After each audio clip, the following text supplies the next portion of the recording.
I'm Rebecca from ChemKnits, and welcome to night 6 of the 2023 ChemKnits Chanukah special. Tonight, we are going to play with twisted skeins again, but this time all of our twisted skeins are going to be the same size. We're going to use bundles of 10 mini skeins and twist them up in an immersion steam pan to layer on different colors. And I'm going to talk more about how this is different from what I did just a few nights ago in our conclusions. The last time I tried to dye twisted skeins in an immersion steam pan like I plan to do tonight, I started applying the dye without having any liquid in the pan. And that dye really spread through to the interior of the yarn. And so I'm hopeful that if I start with a little bit of water in the pan, I'll be able to maintain more of the resist from having these skeins twisted. But I also have plenty of ideas of how I might adjust this project if the colors spread a little bit more than I expect with the first few rounds of color. So we're gonna go and play around and create a prototype, and then depending on what we think, we'll either stick with that or we'll pivot and do something slightly different. Today we're going to do a lot of blues with a pop of a bright green. We're going to play with Dharma acid dyes in Caribbean Blue, which is a primary cyan color, Sapphire Blue, which is a primary more traditional blue, but you can mix a similar color to this by adding some red to some of the cyan. And then we're going to use Chartreuse. I considered using Radioactive, which is a fluorescent green color in Dharma's line, but Chartreuse has a similar tone, and I use this dye a lot less frequently. And so I figured, let's mix it up and use something I don't use quite as much. Plus, I do have a video where I used Chartreuse and Sapphire Blue together that I did film recently. And, well, that's the reason why I'm using these colors, because the combination was really lovely. And, yeah, let's go dissolve the dyes. I put on my deluxe rubber respirator mask, safety glasses, and gloves, and measured out 1 gram of the Chartreuse dye, 2 grams of Sapphire Blue, and 1 gram of Caribbean Blue. I dissolved all of this dye in some hot tap water, not worrying about the final volume. I'm planning on using close to the full amount of each of these colors on each of my steps, and we're gonna have 500 grams of yarn in the pan total. So 2 grams of dye might feel like a lot of color, but maybe we won't have a lot of it actually exposed at the surface. We will see. Now, dyeing 500 grams of yarn for one prototype is a lot of yarn for a prototype, and I might end up shifting the proportions of the colors, which is why I'm not making a whole dye stock right now. Because depending on the coverage that we get with our first color, I might do something slightly different with the next two. But again, we will see. This is my 4-inch deep full-size catering steam pan, and I'm going to come over with 500 grams of yarn. This yarn consists of bundles of 10-gram mini skeins that are either Wool to Dye Force Platinum Sock or Platinum DK. All of the yarn is 75% superwash merino wool, 25% nylon, and I've pre-soaked it overnight in just plain tap water with no acid. And I would say it looks like here, maybe I've got 3 fingering bundles and 1 DK, but it's hard to say. Now, I'm twisting the yarn fairly tight. There is still liquid within the yarn, like I could have squeezed it out more, but if I were to have the yarn be a little bit too dry, then we would have a lot less resist than what I want. Because by twisting the yarn, similar to when we do like a full immersion twisted skein, by twisting the yarn, we are only having some yarn available at the surface area. Other is beneath the surface. So that is that. I almost could have fit a 6th skein in here. Right now I'm coming over with some water that has 4 tablespoons of white vinegar in 8 cups of water. And I don't know how much I'm going to add, but I really want to make sure our yarn is saturated so we have that resist. Some dye might still go in towards the center, but we want most of the dye to hopefully stay on the surface. And I'd say I used about 6 cups of this mixture. And so now I'm gonna turn on the heat and start heating things up. As for this last bit of water, we're gonna be using it with the first batch of dyes. So we will have all 4 tablespoons of white vinegar in here. But what I'm gonna do is we'll come back to the counter and I'm going to add our Chartreuse dye, the 1 gram of dye in here. And I'm gonna rinse it out.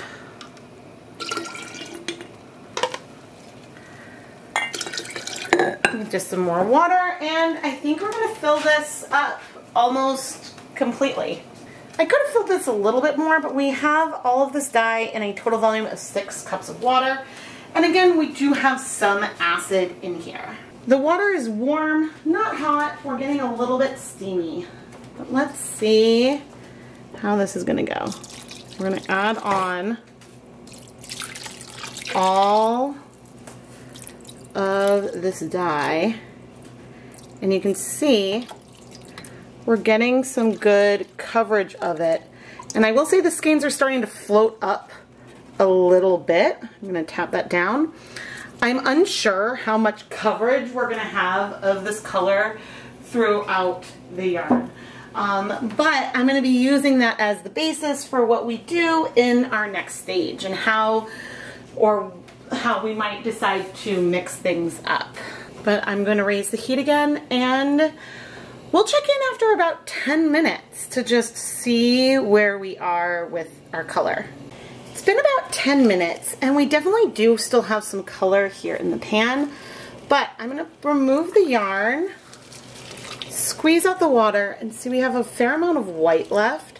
That is good. I don't need the yarn to cool necessarily.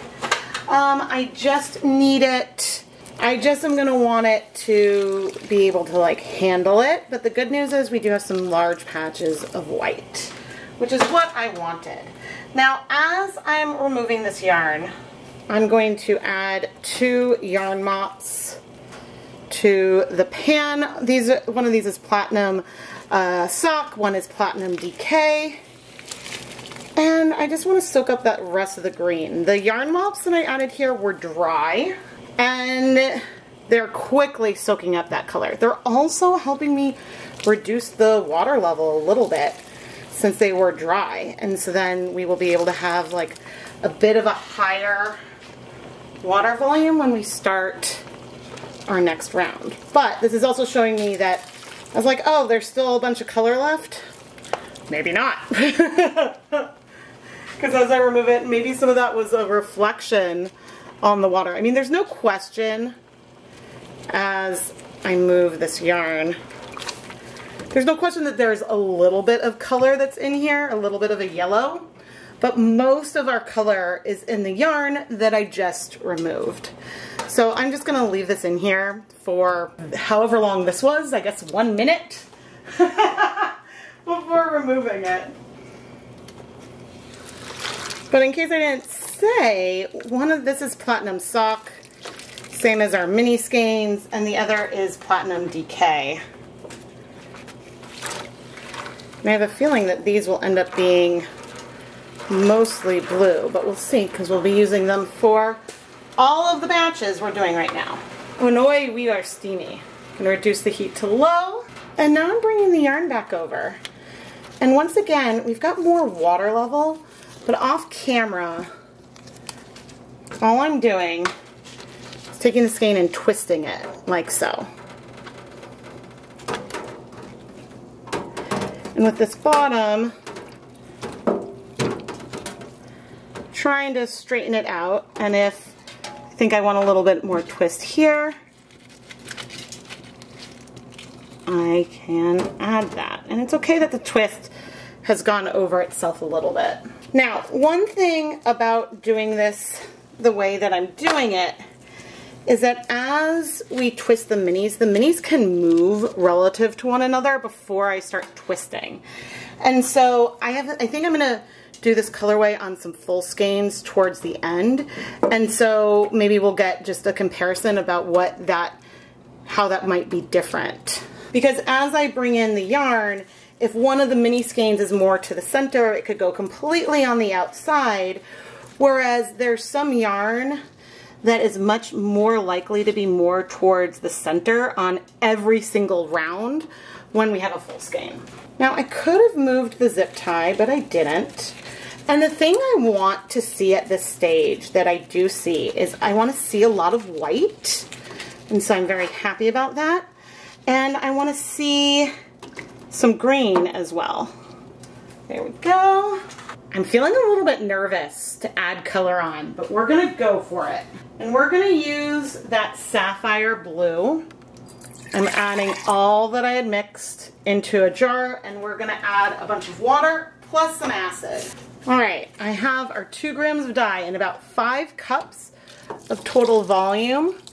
And also in here, I have 3 tablespoons of white vinegar. And I am pouring it on to our yarn.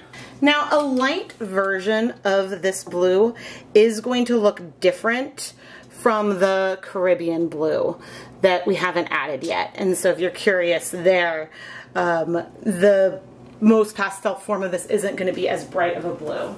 But I'm going to turn the heat up and I am going to let this sit. Goodness. I'll check back in after 10 minutes and then we'll see what we think and how much that color is absorbing.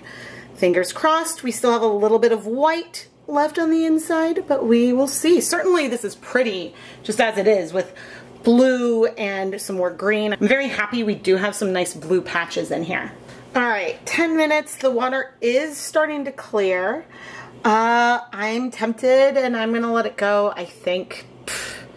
Let's just do another 10 minutes.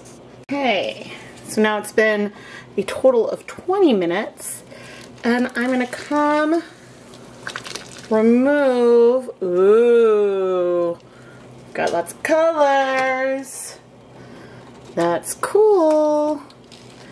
We can see white. Oop, that's a little hot. You can see white. I think I'm gonna wanna move the zip tie before twisting for the last round. Ooh, we'll have to let the yarn cool off a little bit so I can do that.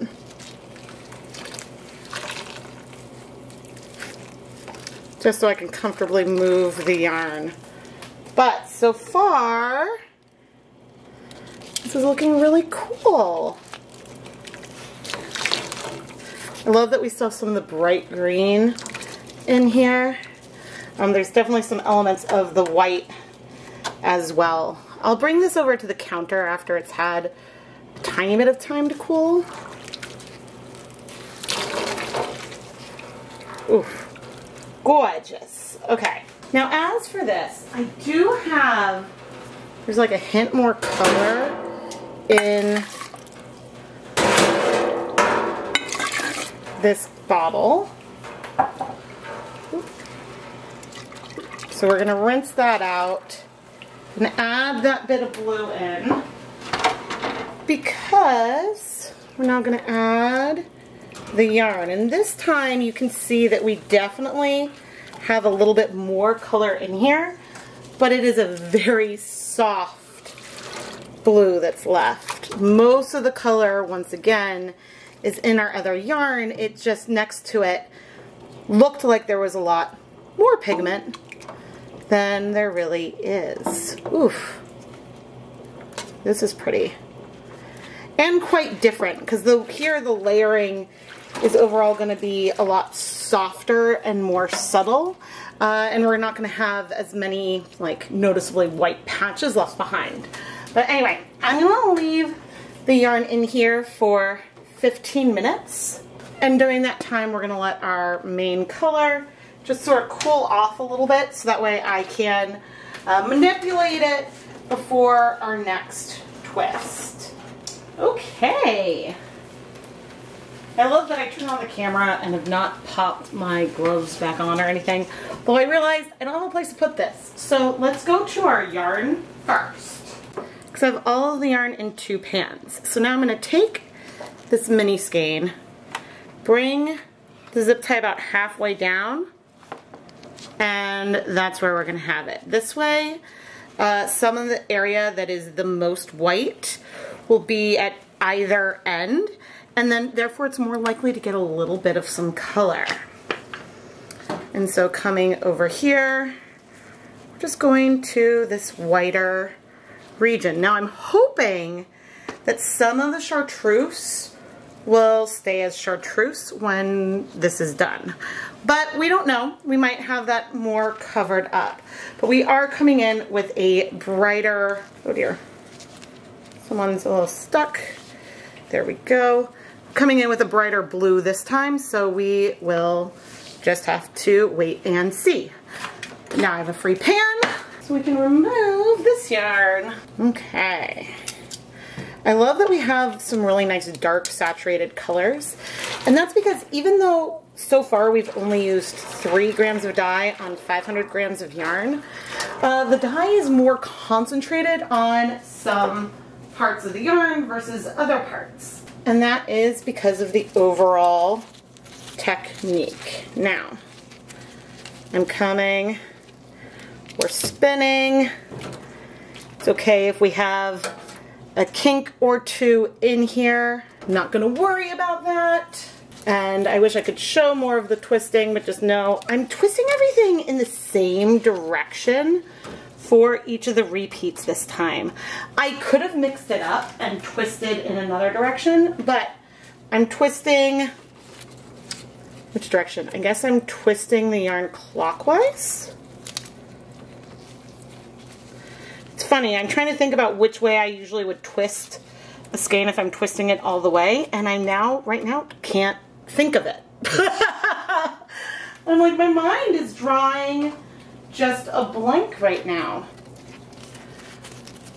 But twisting things up. I'm really excited to see this on some full skeins, because if I were to reduce the number of skeins I had in the pan and do just 300 grams of yarn in the pan, then we would see some differences potentially, because part of the reason why things are working is just not about the total amount of dye, but it's because of how crowded things are within the pan.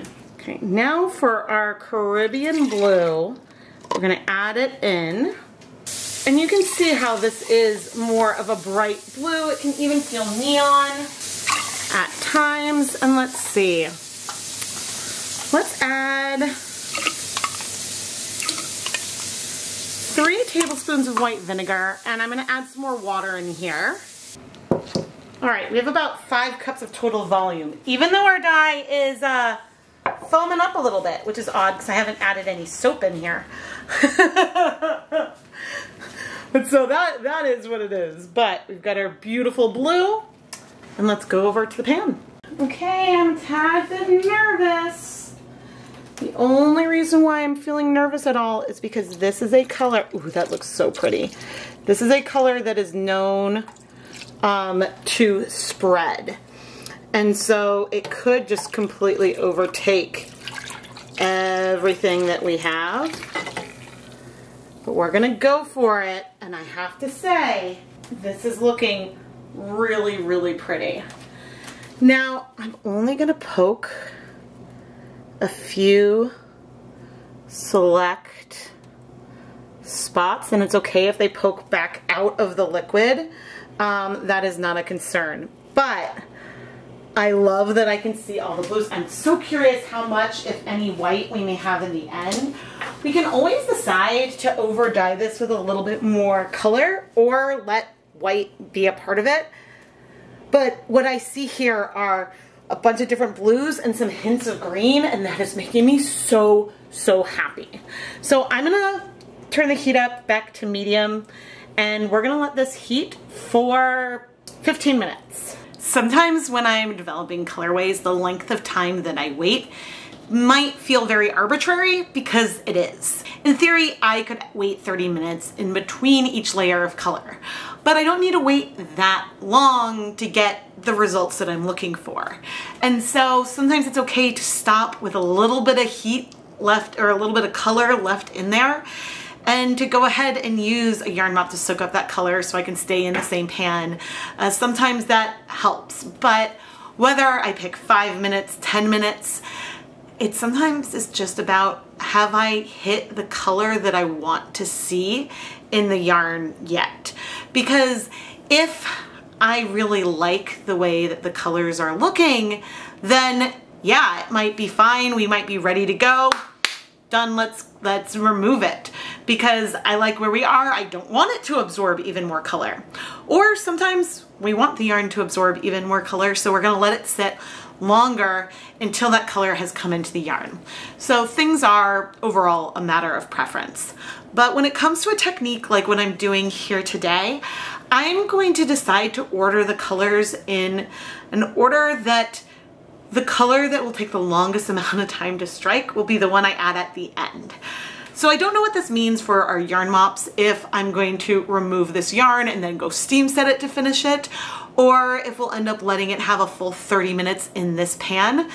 Sort of up in the air. We could go either way and things would be totally fine.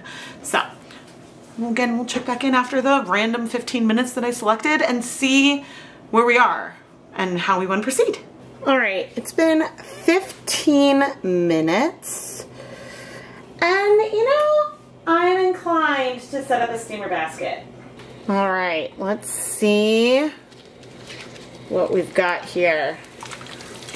Ooh, there's some like light pops. I wonder if there's gonna be some like brighter chartreuse on every skein or not. But oh, this is fun. I definitely see some white. Ooh, that one has a lot of white. Maybe not. Okay, this one, I do see some brights, but not quite as much. The fun thing is that we have a lot of different feeling greens here. And I think that we wouldn't have had that with just the two colors. Having the difference of the blues, I think really helps. Now, one thing I don't know is whether having the yarn like this in the steamer basket is going to result in any transfer of some color from one section to another. Because the way that once I'm in there, the yarn is sort of just like all laying on itself. If there's some blue that hasn't struck all the way, then in theory that could transfer onto another section, but we're just gonna have to deal with it. I'm gonna add some water to here. We've got a little bit of blue dye left in this container. It's not a lot of pigment, but it is some, and I want to leave no dye behind as we come in with our mops. Now, I just shifted off camera the zip ties a little bit, just so that way a different aspect of the yarn will be going in first. But oof, we've got a lovely soft pastel kind of color with blue and hints of green. One thing I do think I might want to do is do a kettle dye project that has the dyes at the same proportions that we use to sort of show what color we'd get if we just blended everything all together. But yeah, I'm torn between taking this yarn mop, which I'm gonna now heat in here for 30 minutes, but I'm torn between using this mop for all of the other colorways or having different mops that I use later on. And I'm leaning towards having different mops because I think this is beautiful, and the little hint of some green that we have in here, there you can kind of see it, is super, super pretty. But over here we have our yarn in the steamer basket, and you can see how like we've got a white section there, and so in theory if this blue is on top, we could have some transfer of the blue onto there, but it would be hard to say if what we're seeing is transfer versus like a little patch of blue that was present from when we had it twisted up. But anyway, everything's gonna heat for 30 minutes now. Even though this yarn has had 15 minutes since we last added dye, it's worth it to just give it a good 30 minutes to let all that color absorb. The yarn mops are so pretty. Oh my goodness. I love the like tiny little hint of the more, it's funny, I keep calling it green because it was a layer of green that was on here, but it really is more of an aqua color. that is left on the yarn. But anyway, I think I'm gonna let this be the color, and you can do some more. Maybe we'll do one set for the next 2 rounds and it'll be deeper and we'll see how that goes. Okay, turn off our steamer basket. And let's see, it's possible like in here, which it's so steamy you can't see, I'm observing a little bit of color transfer. I think those little spots right there, and it's so foggy. Okay, we're very foggy. I think those little spots right there are the result of the yarn laying on top of itself. But I think that that will be not very noticeable in our finished product. Yeah, I'm like looking to see what I see. Oh, I love the combination of these colors. It gave us almost like an emerald green in here. Aha, see down there?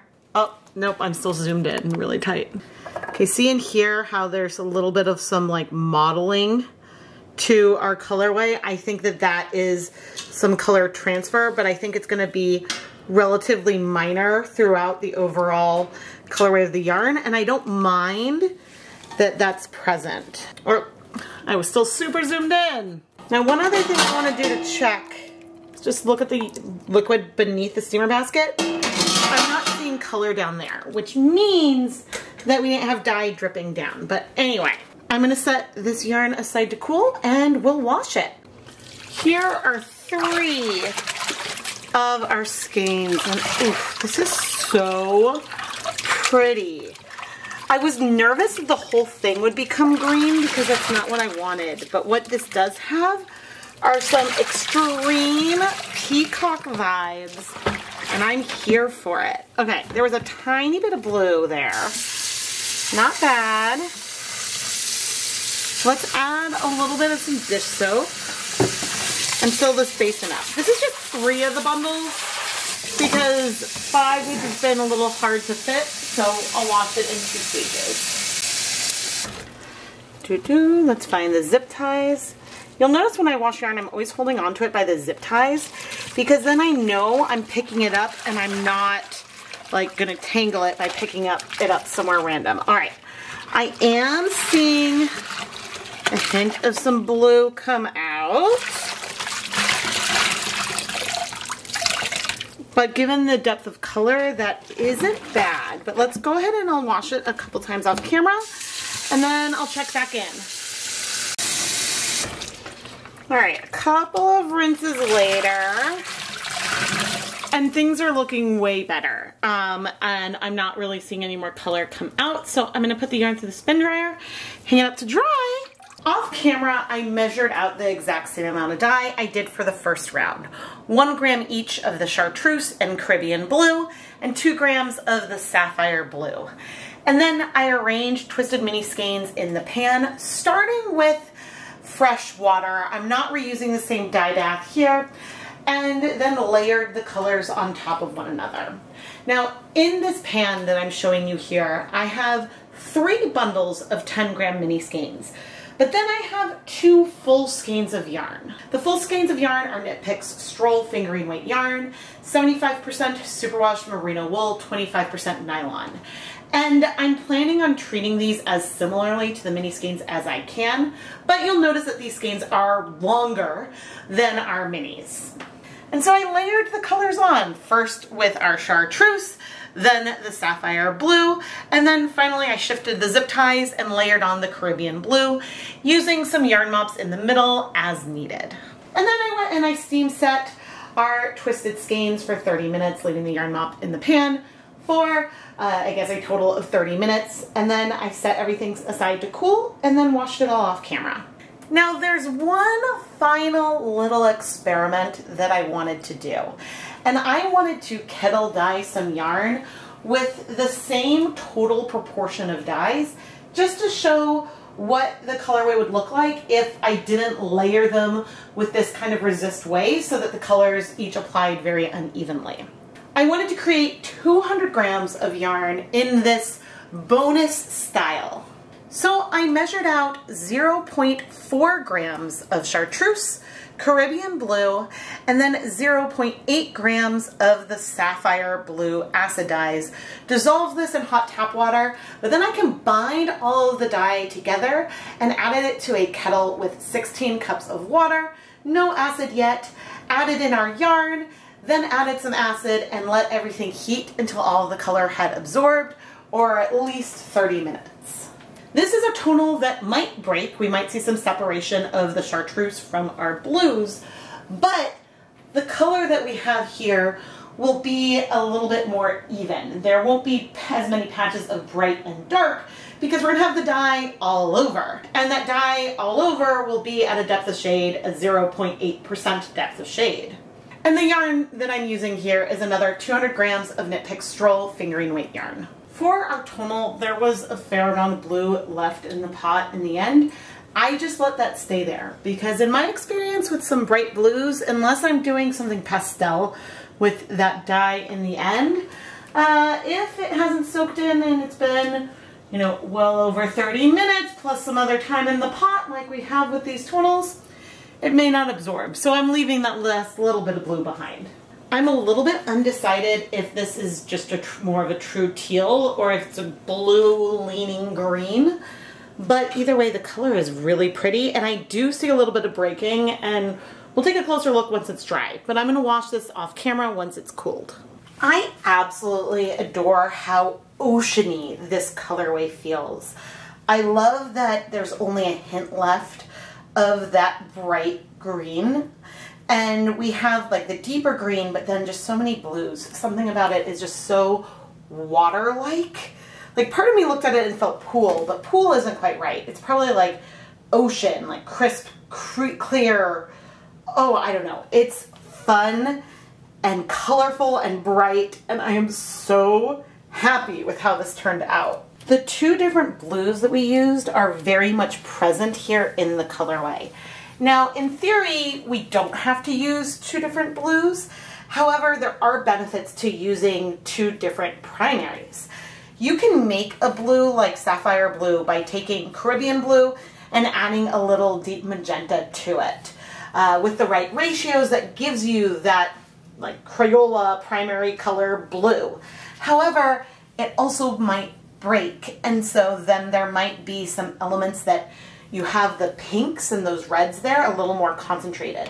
So by using Sapphire, we don't have that. We don't have a mixture that is potentially breaking. And so I always recommend, if someone's only gonna get 4 acid dyes, get a cyan, a magenta, a yellow, and a black. With those 4 colors, you can mix a lot of things. However, I would also actually recommend that you get a few more colors. I would probably recommend a good gray, a brown. You can mix browns, but that can get a little tricky. I would recommend a gray, a brown, and then of course the primary red and primary blue. Just so that way you have those on hand for whatever your purpose is. But when it comes to a lot of other pre-mixed colors, oh goodness, actually, okay, I'm gonna keep going. After that, I think a good fluorescent yellow. That can help you make a lot more of sort of the bright, like a bright green like we have here, and a little bit more of a bright orange, because it's a little bit cooler toned than say like a brilliant yellow. But anyway, I could go on and on, I think, with the colors that I think are the ones that are most useful for mixing. But this is a massive digression. Speaking of color mixing, if we were to mix the 3 colors we used, which I believe was 1 part chartreuse, 1 part Caribbean blue, 2 parts sapphire, if we were to mix those and kettle dye yarn, this is the result. And it is a very, ooh, it's like not a super blue teal, but I would classify it as a teal. And it's fun to see this next to the yarn because this is a color that you don't feel much of in the yarn. There are a few small patches where you go through this tone, but ultimately there aren't many spots where all 3 colors are on the mini skeins. And so this yarn feels a little bit unique. Also because of the depth of shade. We have a lot of like more deeper and saturated patches in our yarn because with the yarn twisted, there are areas that could absorb a lot more dye. Now, there's absolutely some breaking in here. I think that the Sapphire Blue might strike a little faster than the Caribbean Blue, and the Chartreuse might break. But so we have patches that feel a little bit more pastel blue, areas that feel more green, and it's super subtle, but absolutely lovely. Here we have 2 full skeins we did of this colorway next to 2 of the bundles of mini skeins. And I think the thing that is the most apparent is that while we do have some minis that have large patches of white, I feel like there's a little bit more white overall with the full skein, but also I feel, it's funny, you almost feel more separation of the colors. Like in these, I feel a lot of the dark green. Maybe if I flip the yarn, you can see a little more, but you feel a little bit more of the individual blues, maybe, or just the patches are bigger. But that's because of 2 things, which I think I've mentioned already. One is that since these skeins are longer, when twisted, they sort of have more resist in it. And then each time we twist, the yarn that is on the inside within this tie is always going to be on the inside. Like that's never going to move to the outside. Whereas some of this other yarn can be on the outside versus the inside of the skein. When it comes to the mini skeins, yes, there are areas that have an interior, but the way that these 10 minis are relative to one another, each time you pick it up and sort of shake it out, that shifts a little bit. And so it allows you to change up the coverage a little more. I don't know why that might lead to more blending. I don't know. They're ultimately very, very similar. However, I think if you wanted to get this one a little closer, maybe I would have done the deep blue in 2 different levels and just with the twisting, because then we could get a little more coverage and break up some of those areas a little bit more. But nevertheless, I find this just as gorgeous as our minis, just slightly different. The first 2 of the yarn mops are fairly pastel. Not like super, super pastel, but they're light. I love the slightly greener patches next to the more baby blue patches. It's just a very lovely tonal. The next round is slightly more pigmented because I was using these mops to soak up the color in 2 different pans sort of at the same time or slightly staggered. So therefore, I would say that they probably have close to double the amount of pigment as we do with the first batch. But again, I mean, I think there's a little bit more of the green because they, again, went into 2 pans, so we got more coverage.